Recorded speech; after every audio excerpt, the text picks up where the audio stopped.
예, 여러분 안녕하십니까? 오늘은 즐거운 토요일입니다. 오늘 굉장히 날씨가 화창한데요.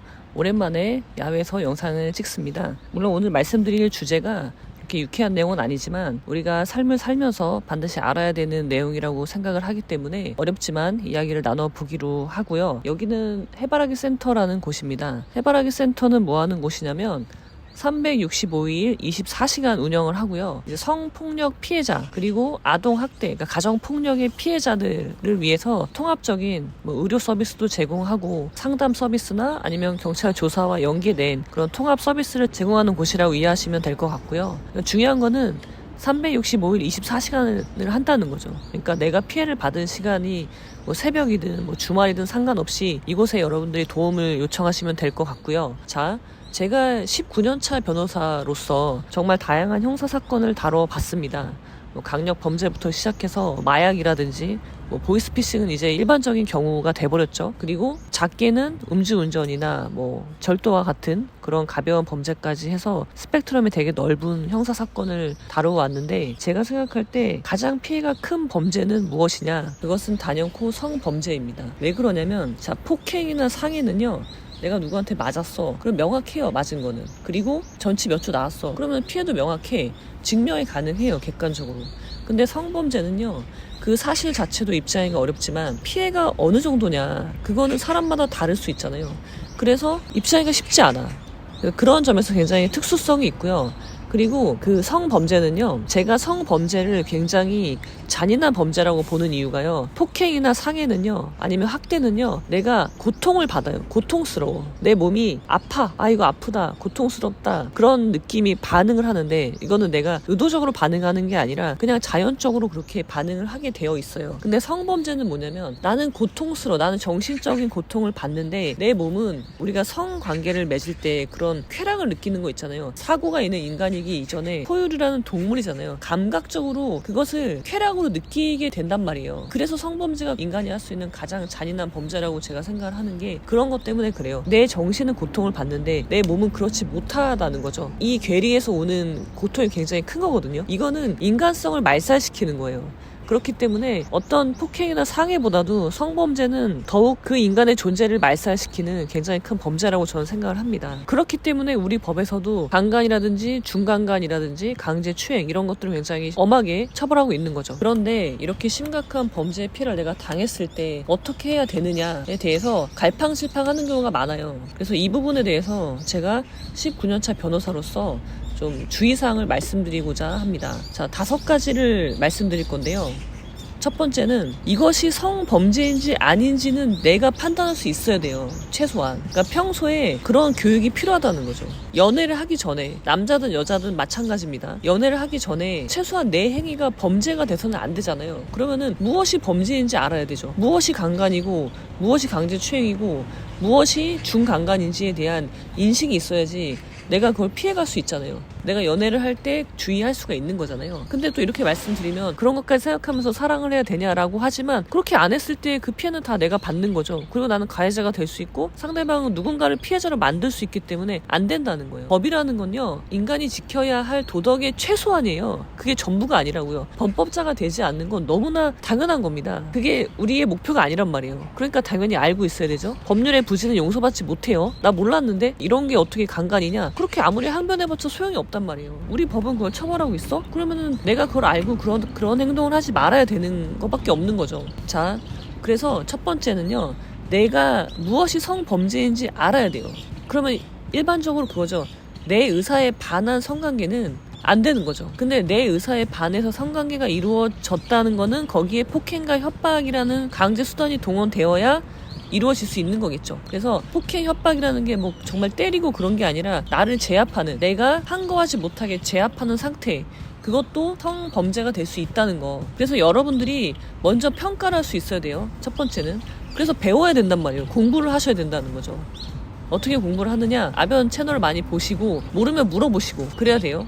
근데 또 물어봐도 이상한 사람한테 물어보면 안 돼요. 도덕 기준도 저 바닥에 있는 사람한테 물어보면 소용없는 거죠. 그래서 첫 번째는 알아야 된다는 거. 이것이 성범죄인지 아닌지, 이것이 내 의사에 반해서 이루어지고 있는 것인지, 나는 그런 명확하게 거부 의사를 표현을 해야 되는 거죠. 내가 싫으면 싫다고 명확하게 이야기를 해야 되는 거예요. 근데 그럼에도 불구하고 성관계로 나아간다? 그러면 내가 최대한 할 수 있는 물리적인 저항을 해야 되는 거죠. 그래도 안 돼? 그럼 그것이 이제 제압당했다고 표현할 수 있는 거잖아요. 자, 그래서 일단 가장 좋은 건요, 내 몸은 내가 지키는 거예요. 내 몸은 내가 지키는 거다. 그거 명심하시기 바라고요. 그 다음에 두 번째, 자, 내가 그럼에도 불구하고 성범죄를 당했어. 그러면 어떻게 해야 되느냐? 조심하셔야 될 게 대부분의 피해자들이 나는 이것을 잊을 수가 없다. 두 번째 명심하셔야 될 겁니다. 대부분의 피해자들이 성범죄는 굉장히 은밀하게 이루어지잖아요. 그러니까 나하고 가해자만 알아. 그러니까 내가 참으면 아무도 몰라. 그럼 괜히 이것을 문제화시켜서 공론화해서 여러 사람이 알게 하지 말고 그냥 나만 참으면 되는 거 아니야? 그 생각을 많이 하세요.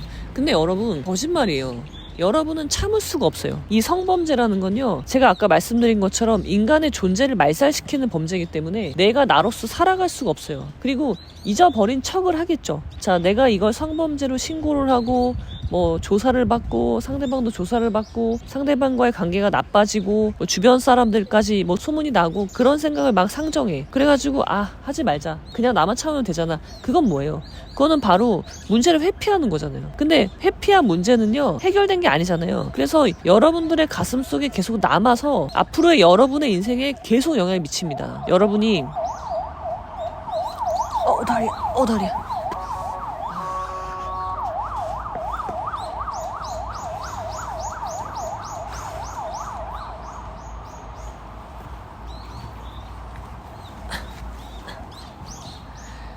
여러분이 어떤 선택을 할 때 내가 성범죄 피해를 당했던 그 기억 있죠? 그것으로 인해서 잘못된 선택을 하게 되어 있어요. 그렇기 때문에 여러분은 이 문제를 풀고 가야 돼요. 저는 이것을 매듭을 짓는다고 표현하는데 매듭을 지으셔야 됩니다. 자, 두 번째, 성범죄 피해자들이 자주 하는 실수가 나만 참으면 되겠지. 그리고 내가 이걸 문제 제기한다고 해서 이게 없어지는 게 아니잖아. 내가 당했던 이 범죄가 없어지는 게 아니잖아. 나는 피해가 계속 있는 거잖아. 그런 생각으로 이 문제를 회피하는 것을 정당화시키는데 그러시면 안 됩니다. 제가 단호하게 말씀드리는데요. 여러분은 그것을 잊을 수가 없습니다. 그 다음에 세 번째 주의할 사항, 시간을 보내지 마라. 그러니까 시간을 지체하지 말라는 거예요. 내가 성범죄를 당했다고 내가 스스로 판단을 했잖아요. 그렇게 평가를 내렸잖아요. 그러면은 여러분 시간이 많지 않아요. 그냥 어영부영 보내다 보면은 나중에는 이걸 문제 삼을 수도 없게 돼요. 그래서 자, 먼저 이 문제에 내가 받은 피해의 심각성을 스스로 인식을 하셔야 돼요. 그런 다음에 시간이 많지 않아. 증거를 확보하셔야 돼요. 가장 좋은 게 뭐겠어요? 해바라기 센터에 가세요. 그리고 증거 채취를 하세요. 내가 잘 모를 수 있죠. 그냥 안내를 받으세요. 여러분이 잘 모르면 해바라기 센터에 그냥 물어보세요. 물어보시고 거기서 안내하는 대로 그냥 따르세요. 일단 그렇게 하세요. 이거는 신고 여부랑 상관없이 일단 그렇게 해두세요. 다른 생각 하지 말고 그래 잊어버리자. 다른 일 해야지.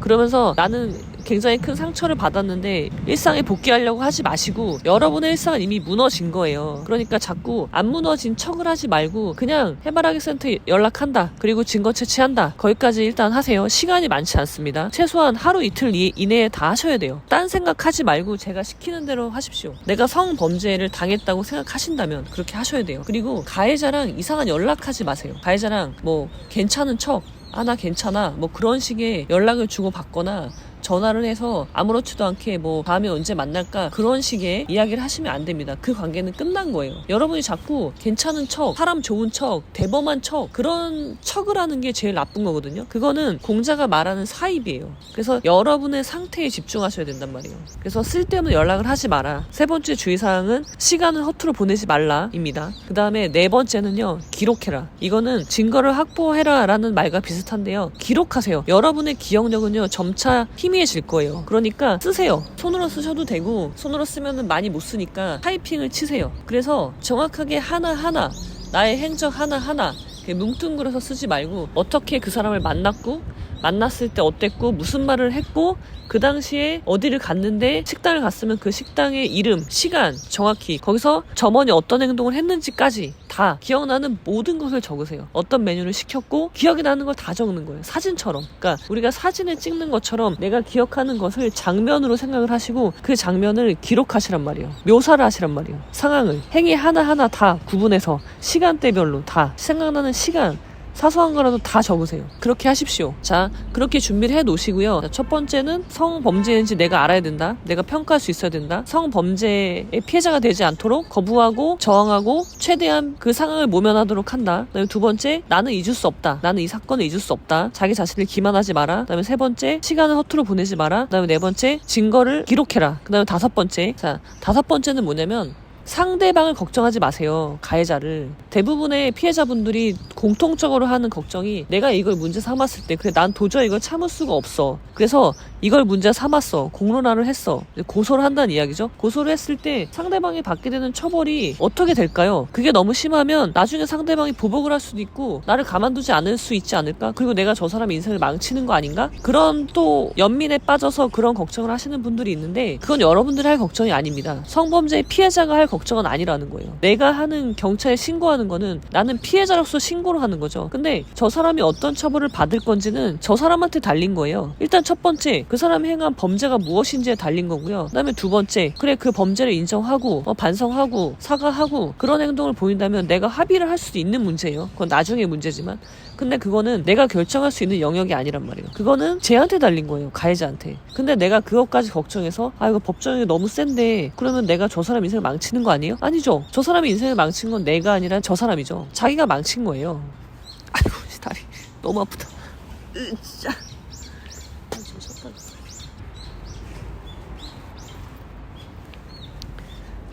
자, 그래서 저 사람의 인생을 망친 건 내가 아니다. 그래서 이상한 죄책감이나 이상한 연민이나 측은지심 그런 거 가지시면 안 됩니다. 옛날에는요 성폭행을 당한 사람이랑 결혼을 많이 했어요. 말도 안 되는 일인데 이럴 수 있었던 이유도 제가 방금 말씀드린 게 작용해서 그래요. 저 사람이 너무 안 됐다. 첫 번째 생각. 그 다음에 내가 성폭행을 당했는데 다른 사람이랑 어떻게 결혼하겠냐. 그럴 순 없다. 그런 마음으로 어쩔 수 없이 나한테 성폭행을 한 가해자랑 결혼을 하게 되는 말도 안 되는 그런 일이 발생했었는데 그러시면 안 됩니다. 그런 이상한 생각은 버리세요. 그래서 생각의 힘이 되게 중요한 거예요. 제가 지금까지 말씀드린 5가지 여러분 명심하시기 바랍니다. 제가 지금까지 말씀드린 거는 다양한 성범죄 사건을 다루면서 피해자분들이 느끼는 공통된 고민, 걱정거리 그런 걸 말씀드린 거예요. 이런 걱정을 하면서 이게 가장 안 좋은 거예요. 성범죄 피해를 당했는데 그러면 그 충격이 커요. 그러면서 이걸 성범죄라고 인식하고 싶어 하지 않아 해요. 그리고 잊으려고 노력을 해요. 그래 나만 잊으면 되지. 그래 그냥 내가 똥 밟았다고 생각하자. 아무 일도 없었던 거야. 그렇게 자기를 막 속여요. 아닌 척을 막 해요. 그리고 내가 이걸 공론화했을 때 시뮬레이션을 돌려보면 저 사람의 인생을 내가 망치는 거 아닌가라는 그런 이상한 죄책감까지 들고 측은지심이 막 들면서 그래 잊어버리자라고 하면서 시간을 막 보내. 중요한 시간. 사건이 발생하고 하루 이틀 3일 이렇게 보내버려요. 그리고 나중에 내가 정말 이걸 참을 수 없어. 그래가지고 이거 문제 삼기로 결정해. 근데 그땐 이미 증거도 없어지거나 아니면 내 기억도 희미해지거나 이미 내가 바로 문제 제기를 하지 않은 상황이죠. 그리고 상대방이랑 오히려 가해자랑 막 연락을 주고받아. 그냥 연인 같은. 그거는 안 되는 거예요. 그러면 내가 정말 피해를 당했는데 성범죄 피해를 당했는데 이것을 문제 삼지도 못하고 그냥 끝나야 되는 나는 영원히 그 고통에서 벗어날 수 없는 그런 최악의 상태가 될 수 있기 때문에 여러분 절대 그러시면 안 됩니다. 제가 지금 말씀드린 것을 나는 그럴 일이 없어 라고 그냥 웃어 넘기지 마시고 기억해 두시고요. 그런 일이 발생했을 때 이게 속도전이에요. 그래서 최소한 모르겠다. 그럼 해바라기 센터에 연락을 해서 문의를 하십시오. 물어보십시오. 그리고 변호인이 필요하다면 아는 변호사한테 연락하시면 되겠습니다. 고소를 하는 거는 중요한 문제니까 심사숙고가 필요하겠지만 그 전에 증거 수집을 하고 변호사랑 상담을 하고 이거는 가능한 일이잖아요. 쉽게 할 수 있는 일이잖아요. 그러니까 이걸 먼저 하시란 말이에요. 그리고 고소 여부는 나중에 결정해도 되니까 제발 여러분의 그 범죄 피해를 당하고 나서 그 중요한 시간을 허투루 보내지 않으시기 바랍니다. 보이스피싱도 마찬가지예요. 그 시간 싸움입니다. 시간 싸움. 그래서 여러분들의 권리를 스스로 버리는 그런 일은 없도록 법이 보장해주고 있는 피해자의 권리인데 그것을 스스로 버려버려. 그렇다면 법률은 보호해주지 않아요. 권리 위에서 잠자는 자는 법은 보호해주지 않습니다. 스스로 구제하려는 자를 법이 도와주는 것이지 나는 가만히 있는데 법이 알아서 도와주는 경우는 없어요. 그래서 제가 말씀드린 점을 명심하시기 바라고 수첩에 다 적어 놓으시기 바랍니다. 그리고 중간간이 뭔지에 대해서 잠깐 말씀드리면 중간간은요 보통 이제 자고 있을 때 많이 하는 거예요. 내가 자고 있는데 의식이 없는 상태에서 해서 강간을 당하는 거죠. 근데 내가 자고 있기 때문에 특별히 제압할 필요가 없는 거예요. 폭행 협박을 할 필요가 없는 거죠. 그런데 그것도 역시 강간에 준한다고 해서 엄히 처벌되는 범죄이기 때문에 여러분들 중간간이 무엇인지 아셔야 되고요. 내가 당한 피해가 중간간에 해당하는 거구나. 그런 것은 여러분 스스로 판단할 수 있으셔야 됩니다. 자, 그럼 여러분, 제가 여러분들의 안전을 위해서, 그리고 이거는 모두의 안전이죠. 내가 성범죄의 피해자가 되지 않는 안전, 그다음에 내가 성범죄의 가해자가 되지 않는 안전, 우리 모두의 안전을 위해서 제가 제 무릎을 희생해 가면서 이렇게 야외에서 긴급 영상을 찍었습니다. 이 살신 성인을 여러분들이 헤아려 주시고 제가 드린 말씀 명심하시고 그냥 궁금하면 상담을 받으십시오. 궁금하면 해바라기 센터에 상담을 받으시거나 아는 변호사한테 상담을 받으시면 되겠습니다. 이상한 사람한테 받지 마시고요. 물어볼 사람한테 물어보시기 바랍니다. 자, 그럼 여러분, 오늘은 여기까지. 진짜 무릎이 진짜 살이 너무 쪄가지고 쉽지 않아.